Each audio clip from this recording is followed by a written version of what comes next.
ये जनाब हाजी जमशेद तूर साहेब, जनाब हाजी असलम भट्टी साहेब, जनाब हाजी जमील साहेब,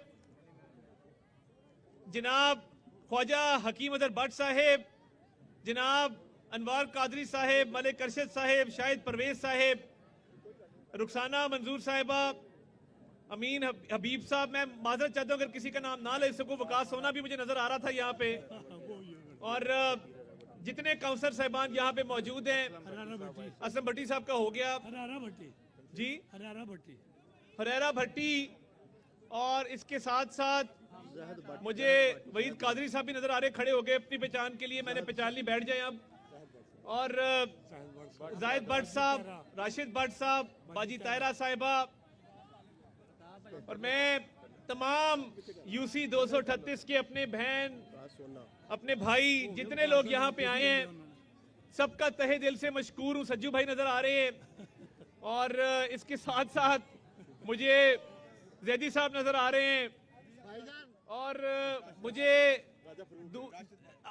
राजा फारूक साहब नजर आ रहे हैं, रजा हाशमी साहब नजर आ रहे हैं, हमजा मलिक साहब नजर आ रहे हैं, चौधरी आमिर भी नजर आ रहे हैं, काशी सज्जन भी नजर आ रहे हैं, मूसा भी नजर आ रहे हैं, एहसन भट्टी भी नजर आ रहे हैं,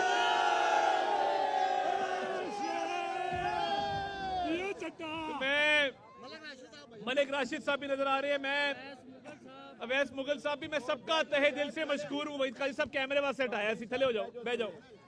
मैं काशी सज्जन का नाम ले लिया, यूसुफ जवेद मसीह साहब भी हैं। तो मैं जितने मेरे भाई, शायद राजपूत का नाम नहीं लूंगा तो शाम को इसने 50 फोन करके मेरी मत मार देनी है। तो मैं सबका तहे दिल से मशकूर हूं कि आज आपने यहाँ पे जो इस्तकबाल किया, और देखिए आज हम यहाँ पे आपसे जो इलेक्शन में वादे किए थे वो वादे निभाने आए हैं, उन वादों को पूरा करने आए हैं। मेरी खुशकिस्मती है कि ऐसे एमपी हमें मुयस्सर हुए, मियां इमरान जावेद साहब जैसे, जो अपने लोगों से जुड़े हुए हैं, अपने लोगों के दरमियान रहते हैं, और हर जगह से अच्छी खबरें आ रही हैं। आज पाकिस्तान की क्रिकेट टीम ने वेस्ट इंडीज को हराया, और मैं समझता हूं कि इस मौके पे जब आपकी मईशत बेहतर हो रही है, पिछले साल महंगाई 38% थी, अब 3.9 पे आ गई। पिछले साल के मुकाबले में आटा भी सस्ता है, पेट्रोल भी सस्ता है, अशियाए खुर्दनोश भी सस्ती हैं। मईशत की तरक्की के हवाले से आलमी इदारे बात कर रहे हैं। ये इलेक्शन के टाइम पे हमने वादे किए थे, आज मियां नवाज शरीफ की पार्टी ने, मियां शहबाज शरीफ की मेहनत ने मईशत को वापस पटड़ी पे डाल दिया, और डिफॉल्ट से बचा के मुल्क अब ग्रोथ की तरफ जा रहा है, तरक्की की तरफ जा रहा है। बाहर से इन्वेस्टमेंट आ रही है, शरह सूद नीचे चली गई है। पूरी दुनिया में पाकिस्तान की मईशत को, पाकिस्तान की स्टॉक मार्केट को कहा जा रहा है कि ये दुनिया की बेहतरीन स्टॉक मार्केट्स में से है। ये ताजरों के लिए, बिजनेसमैन के लिए, दुकानदारों के लिए एक मुस्बत ट्रेंड है पाकिस्तान के अंदर, और पाकिस्तान में इन्वेस्टर्स का कॉन्फिडेंस बढ़ा है। बाहर से भी इन्वेस्टमेंट पाकिस्तान के अंदर आ रही है, दोस्त ममालिक से आ रही है। तो ये अल्लाह ताला का करम है कि जो इलेक्शन में वादे किए, आज मईशत तरक्की कर रही है और ग्रोथ की तरफ जा रहे हैं। मगर आपको एक और चीज की मुबारक देने आया हूं कि तारीख का सबसे बड़ा जो डाका था वो कितने पाउंड का था, मुझे कोई बताएगा? ये पूरी अवाम गवाही दे रही है कि ये जो पाकिस्तान की तारीख का सबसे बड़ा डाका था वो 190 मिलियन पाउंड का डाका था। आज जब उस मुजरिम को, उसके हवारियों को सजा हुई है, तो ये नहीं कह रहे कि जी हमने करप्शन की थी, एनसीए ने पैसा पाकिस्तान को दिया, हुकूमत पाकिस्तान को इन्होंने जेबों में डाल लिया, बंद लिफाफे काबीना से मंजूर कराते रहे, 5-5 कैरेट की अंगूठियां मांगते रहे, 25 करोड़ का घर बना लिया। वो जो फराह गोगी जिसको कहते थे बड़ी मासूम बच्ची है, उसने 200 कनाल जमीन ले ली, इन्होंने 60 कनाल जमीन ली, और अब कहते हैं कि हमारे से मत पूछो, हम तो सीरत की तालीम दे रहे थे। मजहब का जो इस्तेमाल है अपनी सियासत के लिए, अपनी रिश्वत को छुपाने के लिए, अपने डाके को छुपाने के लिए, अपनी करप्शन को छुपाने के लिए, इनको शर्म भी नहीं आती। ये कहते हैं कि हम तो अल्लाह रसूल के लिए ये कर रहे थे। क्या कोई शख्स डाका डाले और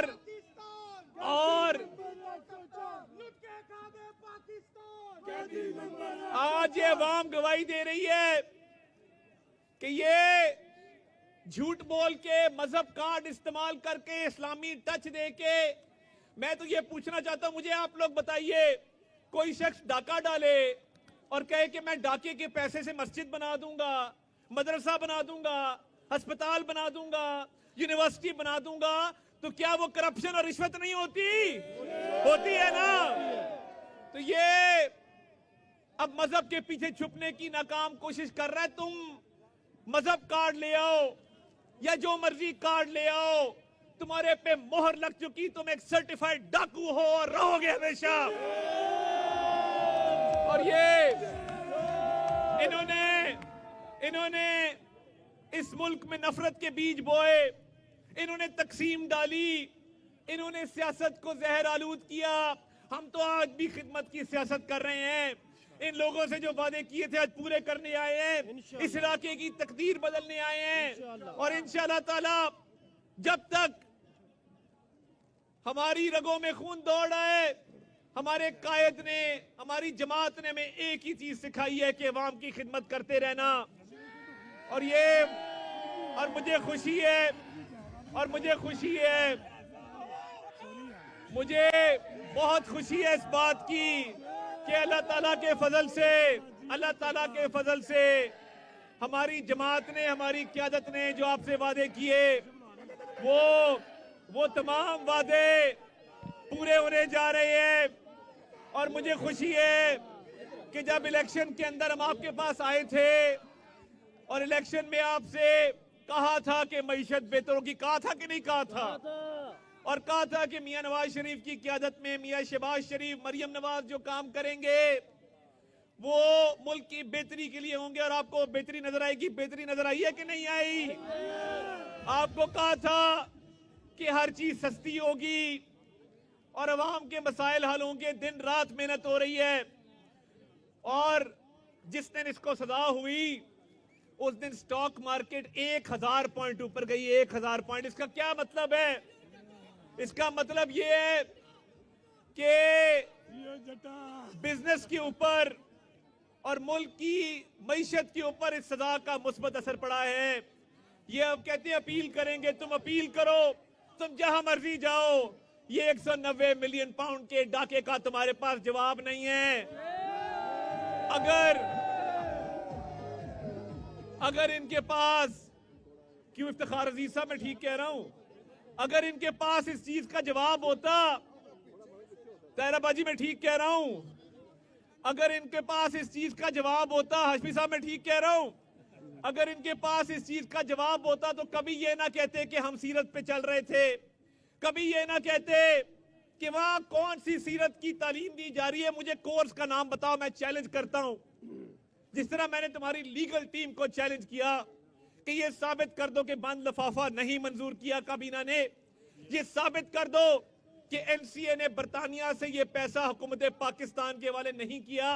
इसी तरह मैं तुम्हें चैलेंज करता हूं, इनके करता धरता जो मर्जी आ जाएं, उमर अयूब हो, असद कैसर हो, अली गौहर हो, अलीमा बाजी सिलाई मशीन वाली हो, बता दो और ये साबित कर दो कि वहां पे कौन से सीरत के कोर्स करवाए जा रहे हैं। कोर्स का नाम बता दो, कोई आलिम बता दो, कोई आलिम फाजिल बता दो, कोई स्कॉलर बता दो जो वहां सीरत पढ़ा रहा है।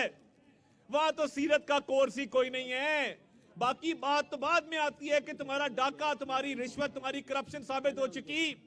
पूरे दुनिया के अंदर बड़े बड़े अखबारों ने, अमेरिका में, बरतानिया में, यूरोप में, मशरिक वुस्ता में ये हेडलाइन लगाई है कि साबिक वजीर आजम बानी चेयरमैन पीटीआई करप्शन में पकड़ा गया। पूरी दुनिया ने तुम्हारा असल चेहरा देख लिया, अब तुम आउट हो चुके। इस मुल्क की खिदमत करेंगे। मियां नवाज शरीफ की क़यादत में जिस तरीके से शहबाज शरीफ साहब और मरियम नवाज मेहनत कर रहे हैं, हम उनके बाजू बन के इस मुल्क को आगे लेके चलेंगे। इस इलाके की भी तकदीर बदलेगी, इस हल्के की भी तकदीर बदलेगी और इस मुल्क की भी तकदीर बदलेगी। ये मुल्क तरक्की करेगा, इसके अवाम खुशहाल होंगे और पूरी दुनिया में पाकिस्तान का इंशाअल्लाह ताला एक नाम रोशन होगा। मेरे साथ मिलकर नारा लगाए, पाकिस्तान पाकिस्तान। मैं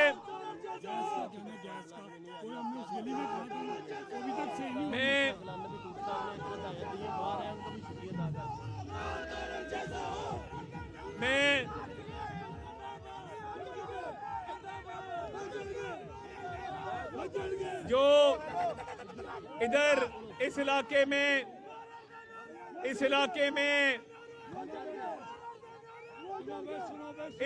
में जो गैस का मसला है उसको भी हल करेंगे और जो लोग वहां मौजूद हैं दोबारा कहना पड़ेगा।